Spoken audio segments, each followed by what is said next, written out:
What's up?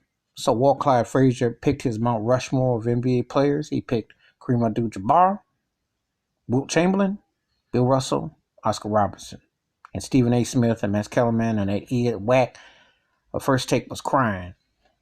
Why? Walt Clyde Frazier is one of the greatest players ever. One of the 100 greatest players ever. He's entitled to his opinion. And if he doesn't want to slurp from Michael Jordan and LeBron James, he doesn't have to. Nobody has to.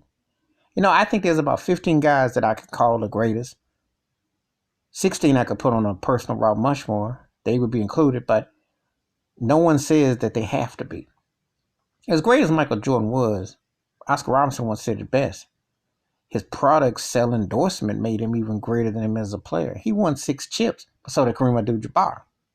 Think about that. I mean, it's not like Jordan has got a many rings as Bill Russell. He was great.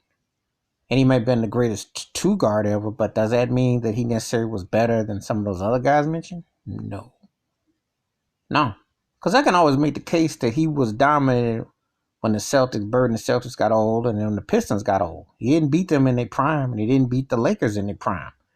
And he did come out in 84. So think about that. It ain't exactly like he took over the league like Magic did the first year. Magic played with Kareem, but Magic did win the chip without Kareem, played center position, and you remember what he did in game 6 against the Sixers. So it's not like he did a Magic early on, or a Bird for that matter. Just saying. Walt Clyde Frazier also mentioned about Steph Curry being the first unanimous MVP, which he used against LeBron James. Rightfully so. Great as LeBron James is, I don't never think he had the mental fortitude that Larry Bird had, the mentalness on that level. He might be better athletically and stats and all that, but he's got as many rings as Steph Curry. And I know people want to throw the regular season MVP and all that. But LeBron, there's always been like that little caveat, like it just didn't quite have it all. But I mean, I could make a case for him. But I can't argue against Walt Clyde Frazier. Look like an idiot. He saw those guys, played against those guys, and they are Mount Rushmore worthy. Who's going to argue against Wilt Chamberlain? Who?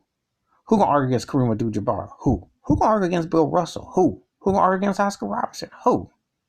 I mean, they are 4 of the greatest players ever. And they all transcended the game. Kareem still got the most, unarguably, the shot that ain't never been touched. Wilt Chamberlain was an unstoppable offensive force. Bill Russell was a great defensive and a champion and leader. And Oscar Robertson made the triple-double special. With no three-point line, no zoning, and none of this phoning in triple-doubles a lot of these cats get.